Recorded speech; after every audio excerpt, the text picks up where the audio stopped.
Sveiki gyvi.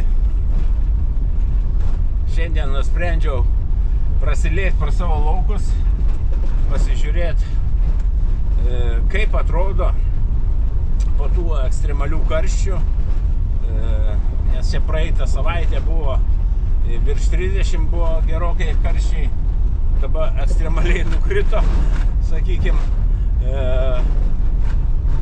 tai paliko, sakykim, pusę to karščio, kiek buvo virš 33, dabar 15, 17, nu iki 20 šiaip taip traukė, bet viskas okei, čia yra, kaip sakoma, ir lietučio biški duoda dabar, svarbu, kad tik tai nebūtų, žinai, kokia kruša, visa kita, o visa kita mes iškentėsim. Tai, kaip matote, už lango matosi pasėliai, kai kurie jau gelsta. Čia vasarį, žieminiai, čia kviečiai. Čia ne mano yra, bet važiuoju į savo dirbtuves, pasižiūrėsim, kaip atrodo.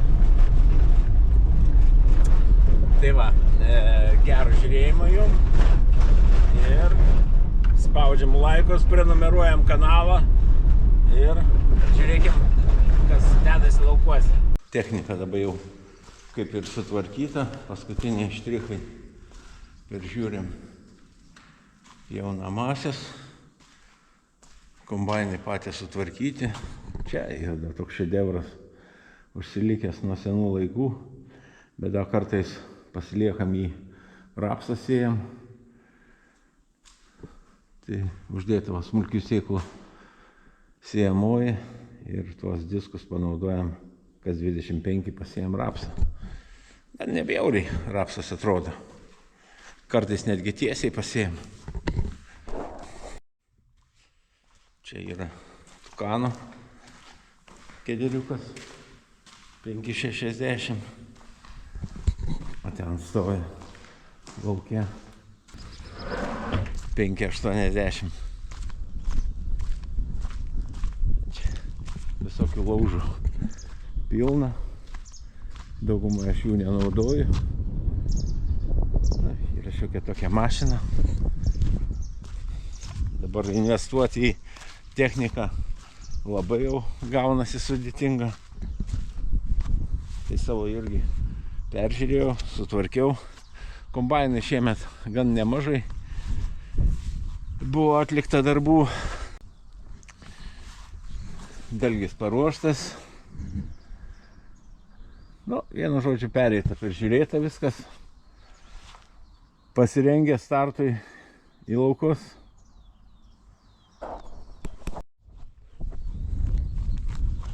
Na ir ką, pirmas laukas. Tai visų pirma noriu pasižiūrėti į žirnius, kaip jiem pavyko susitvarkyti.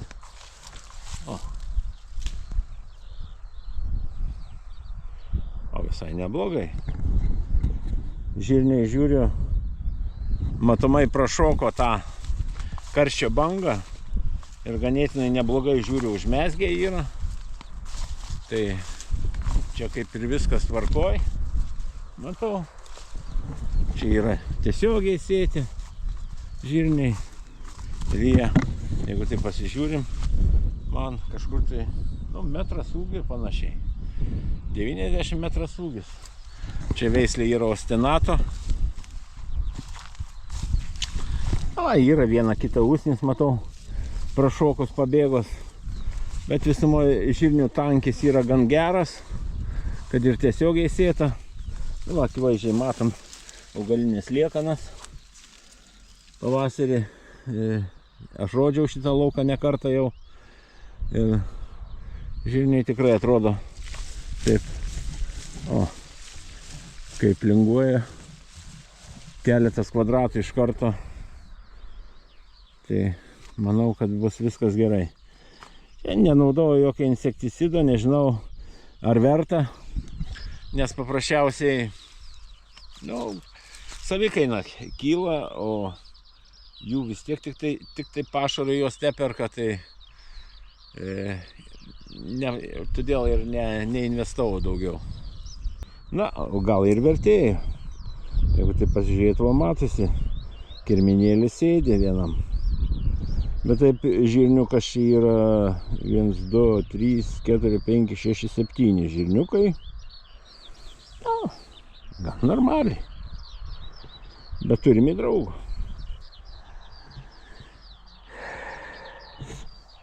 Čia iš pakraščio paėmiau.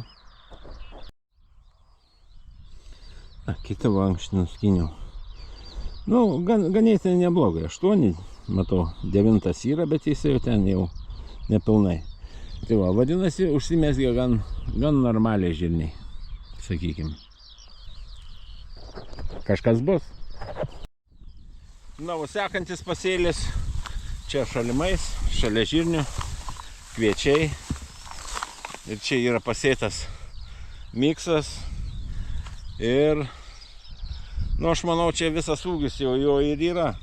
Čia augimo reguliatorius nenaudotas joks visiškai. Čia yra miksas. Tie viršutiniai, aišku, yra vendelinas. Varpas o taip atrodo. Nėra super įspūdingus. Tie karščiai, manau, kažkiek tai buvo kaip tik pats žydėjimas. Šiaip tai pasėlis taip gan švarus. Fungicidas naudotas pavasarį vienas buvo Forapro. Toks ekonominis variantas buvo naudotas. Ir jau varpai išlindus Askra X Pro Bayer produktas buvo panaudotas. Tai taip lapas, skaitykim, pirmas, nu, nuo viršaus aš skaičiuoju, sakykim, 1, nu, 2 matau lapai, kažkur tai 2 lapai nuo viršaus dar yra sveiki, nes realiai jie ir gavo tą fungicidą, nes apatiniai jau buvo dalinai pažeisti, tai juos dabar kaip ir suvalgys. Stiebai pilnai žali, melsvi. Azoto čia yra atiduota dabar kažkur tai 150 veiklios. Žiūrėsim, ką mes čia surinksim. Stebuklų labai nesitikiu. Taip įdomiai atrodo pasėlis, kadangi per keletą aukščių, čia yra 4 veislės, tai jos taip savotiškai keistai atrodo. Nėra tokio gražaus vaizdo, kai lygus kaip stalas visas, o čia yra per keletą etapų. Tai va, apatinės varpas, sakykime, čia yra, gali būti delavaras, gali būti valhalas, nors valhalas irgi aukštaūgis, čia greičiausiai delavaras bus palikęs. Na ir vieną kitą varpą, matau, yra, čia jau yra atsišakojusi, kuri buvo iš šoninių ūglių mažutė palikos. Tai va, varpas, matau, užpildymas gan normalus. Kažkas tai bus, kažkoks derlius. Kokie 7 tonos gal ir bėrės. Na, miežiai žieminiai, laukas atrodo toksai gan rudas. Bet jeigu tai pasižiūrim į augalus, tai jie dar ganėtinai žali. Tai grūdų užpildymas čia net tušti visiškai. Nu, aš esu tą girdėjęs Bayerį tokį, kad kai naudoji fungicidą kviečiam, tipo pakenkia miežiam. Tas fungicidas. Nu, nežinau, ar čia tiesa, bet norėčiau, nu, iš jūsų informacijos. Gal kas tikrai žinot šitą ir susidūrė su šituo. Tai būtent va čia kviečiuose yra, sakykim, įsimaišę sėklos va žieminių miežių, bet jos va tiesiog tuščios, matau. Grūdai lygtais yra užmėgsti, bet jie va tušti. Ar galėjo turėti įtakos tas fungicidas, nežinau. Ką, važiuojame į kitą lauką. Kai veislė nemaišyta, tai mes matome tokį vienodą sluoksnį varpų, kuris yra viename ūgyje. Tai laukas visiškai kitaip atrodo. Bet čia yra veislė, matau, biški šiek tiek ankstyvesnė, galimai Delovars. Nežinau, čia ne mano. Čia yra bandymukai. Matau vieną iš bandyminių veislių, kaip ir pagult norėjo. Trupučiuką matosi. Ir čia vienas su akotais yra, bet jau laukas šviesėja, matosi, irgi lygiai taip pat varpas.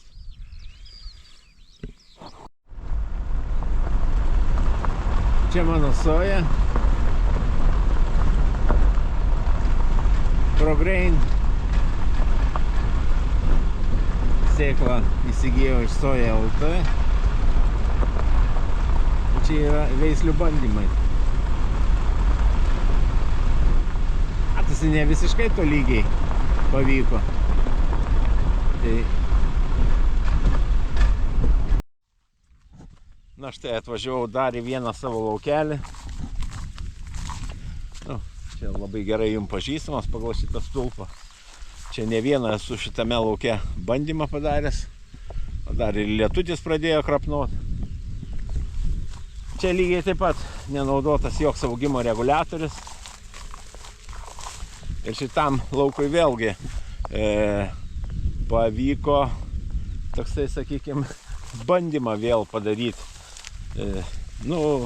Čia su fungicidais. Nežinau, ar čia taip iš akies mes pamatysim ką nors. Labai čia reikėtų jau analizuoti stipriau. Čia yra būtent du fungicidai skirtingi naudoti. Tai čia būtent šitoj pusėje nuo manęs dabar į dešinę yra Astra X-Pro ir į šitą pusę Revitrex Star pakas naudotas. Nežinau, čia va kažkur tai turėtų būti va šitai, va čia va sandora.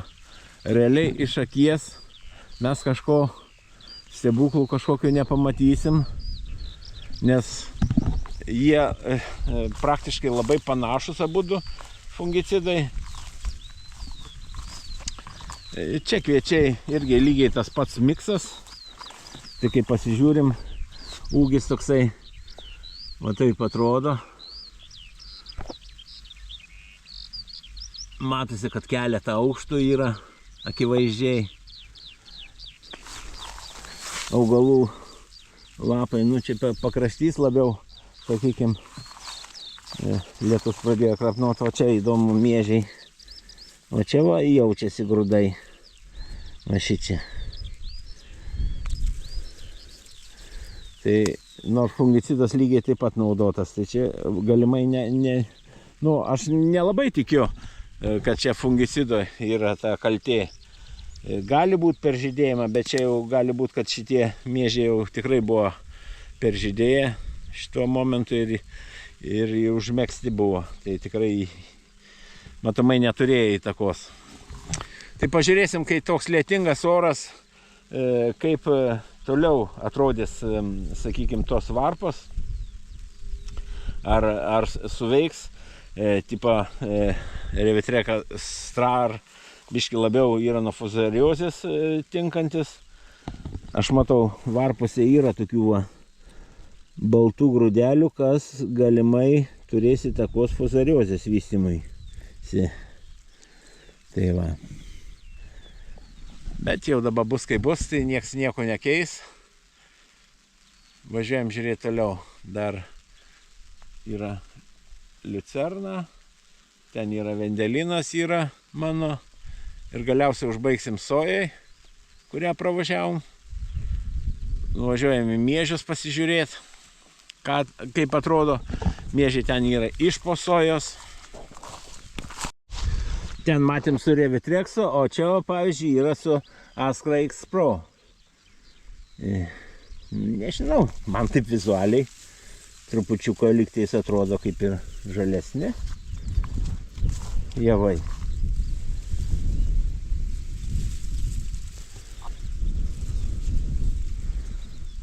Ant lapų yra taškiukų visokių, bet jau ir laikas, sakykime, javai baigia užsipildyti varpos. Nu, ta prasme, grūdai jau tikrai yra suformuoti pilnai, tik jie dabar yra, sakykime, pieninės fazės, aišku. Bandysiu perspausti vieną ranką. O, žiūrėk, jau piens nebebėga. Tai jau vaškinė fazė. Jau.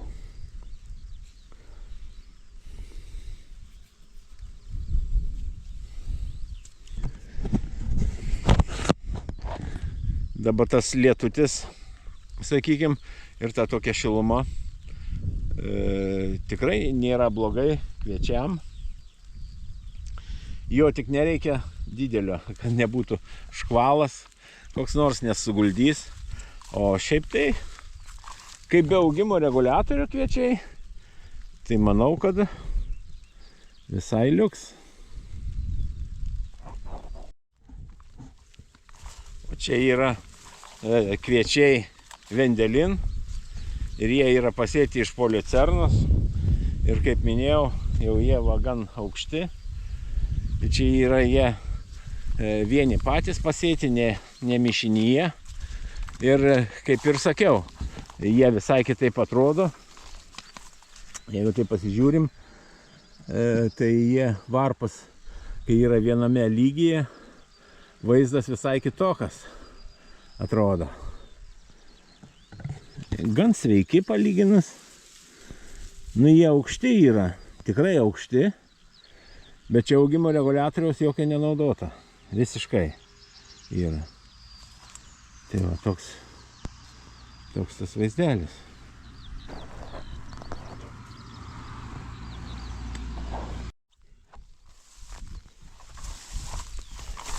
Na, o čia, va, kaip jau minėjau, miežiai vasariniai.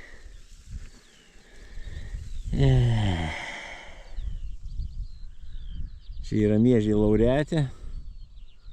Veiklios medžiagos čia apie 80 yra atiduota. Ir čia tas laukelis, kur rodžiau, labai daug usnių buvo. Norėjau liucerną sėti, bet dėja liucernos šičia negalėjau sėti vien dėl to, kad šičia labai jau daug usnių buvo. Tai va, ir taip vieną kitą matau dar ten tolumoj yra išlindus. Nenoriu bristi, nes lietus ką tik palijo, gan drėgni javai. Tai va, bendrą vaizdą jūs matot, kaip atrodo. Tai va, paukščiukai čiulba, dangus, o toks va debesėlis kypso. Čia dėl kažkokios priežasties.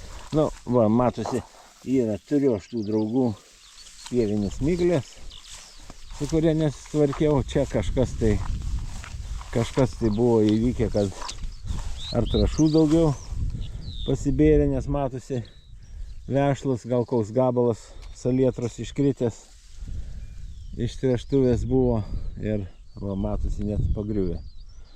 O šiaip visumoje gan status javai, nesugriuvė. Varpas gan gražus, grūdai matosi, pildosi. Pasižiūrėsim, koks derlius bus. Tai va, tai tada būtinai sekit mano kanalą, pasidalinsiu toliau informaciją. Štai čia mano 3 metų liucerna.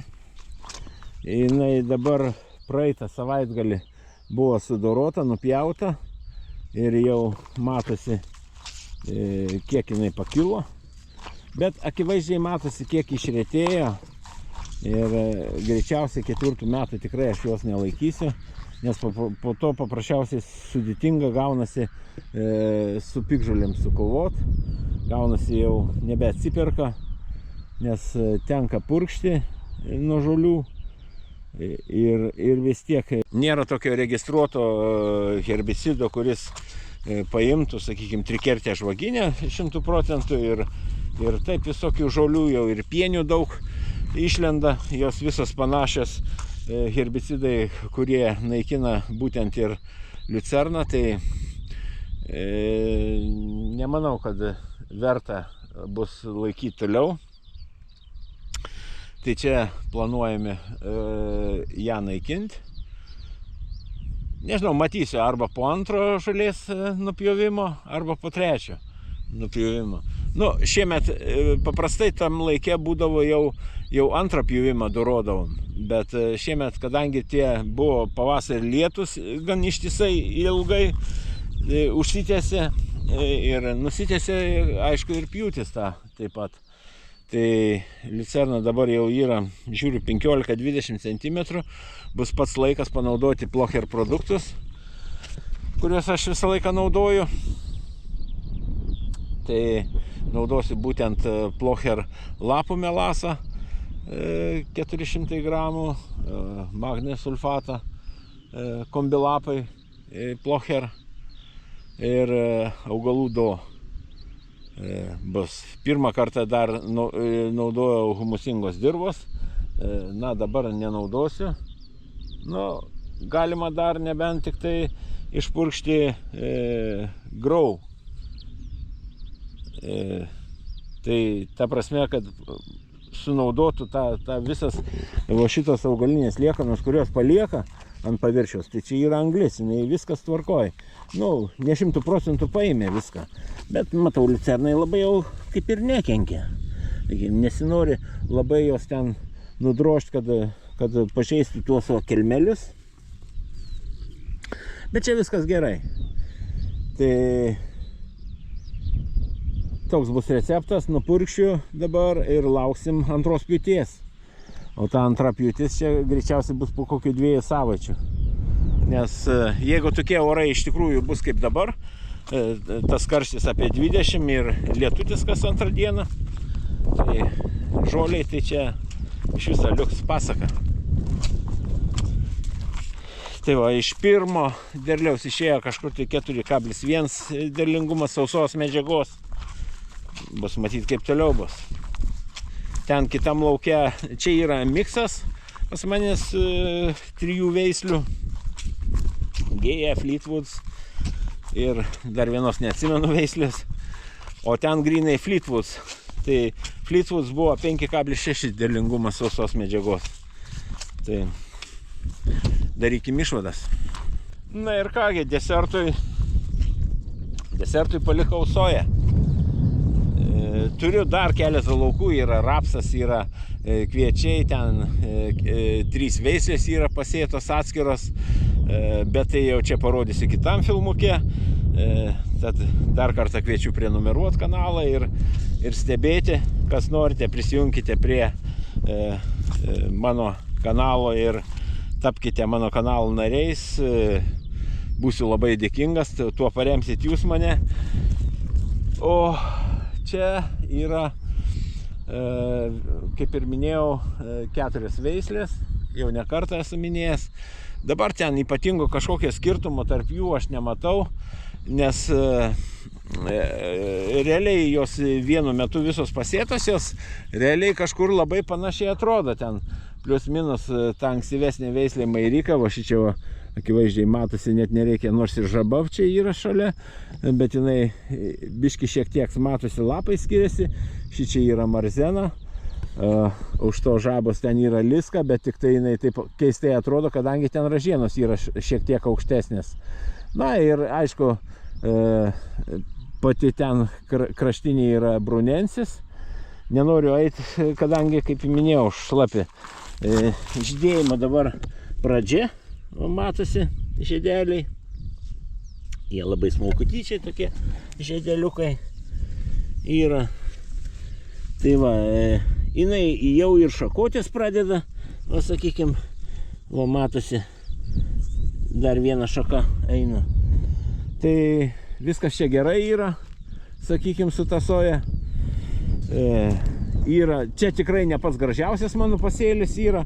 Per Lietuvą, kiek teko važiuoti, kitose rajonuose yra tikrai daug gražiau, netgi ir čia Joniškio krašte, čia visai šalia mano kolega turi pasisėjęs, jisai kas 25 cm su Vaderštat paprastą siejamąją. rapidų pasėjęs, bet kas antrą eilutę uždaryta. Ir visai liuksiškai atrodo, jau pasėlis praktiškai susisiekė, uždengė vagas, nors ir pas manis kas 36, bet vat jau matosi, kad praktiškai jau realiai dengė pasėlis. Tai va, ir viskas čia labai gražu. Tai va, čia jeigu marzena, o čia mairika yra, tai matosi lapai biški trupučiuko kitokią formą. Šiek tiek pailgesnė yra. Tai va, žiūrėsim vėliau rezultatus, kai kulsim. Tai va, tų klausimų šiaip ganėtinai nemažai aš iš jūsų gavau. Vieni teiravosi, kur parduodi, parduodu Lenkam. Realiai, tai čia tikrai nėra problema.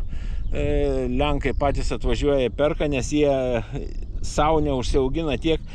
Tarp kitko, Lenkai turi tokią programą. Jie nori, kaip ir skandinavai, ta prasme, nepirkt genetiškai modifikuotos sojos iš ten Argentinos, iš kitų šalių, kur augina genetiškai modifikuotą. Tai Lenkai irgi taip pat, jie augina ir genetiškai modifikuotą, bet pagrindė jie eina ant nemodifikuotas. Tai ir jiem reikalingi nemaži kiekiai, aš suprantu, kad ir Lietuvoje nemaži kiekiai yra reikalingi, bet kadangi nėra to dar perdirbimo ir dar ūkininkai vis dar svarsto, ar apsimoka auginti, ar neapsimoka, bet akivaizdžiai šie metai vėlgi parodė tą dalyką, kad kai reikia, sakykime, kai pradeda žydėti pupos, užeina karščiai. O kai užeina karščiai, tai patys suprantat, neužmezga paprasčiausiai. Na, su žirniais matau, kad man pavyko, prašokau aš tą, o su pupom, tai kiek aš mačiau, žiūrėjau, aš pats neturiu pupų, neauginau, viską pasėjau soją pas savęs ūkyje. Tai matysim, kokie bus rezultatai. Tikiuosi, tikrai nebus blogesnė negu kad iš pupos, nes pupa, jeigu jinai neužmezgė, tai patys suprantat, bus ten nulis. Pupų kaina irgi neypatinga, o pirkti irgi nieks labai jau nenupirks. Būtinai užduokit klausimų, lauksiu ir iki sekančio pasimatymo. Ate. Sekančiame filmuke pasistengsiu parodyti, kaip minėjau, apie kitus kviečius. Tai yra optimistas bus, dėlavaras, vendelinas ir miksas, ir palyginimui pasižiūrėsim. O taip pat, jeigu pavyks, tai dar ir rapsą pasižiūrėsim. Bent jau iš drono pasižiūrėsim į rapsą, kaip atrodo. Ten būtent yra panaudotas gyvūnai stop, kaulų miltų granulės. Irgi taip pat su Plocher produktų. Tai pažiūrėsim, ar jisai veikia. Tai būtinai prenumeruokit kanalą ir stebėkit. Būtinai parodysiu. Ate.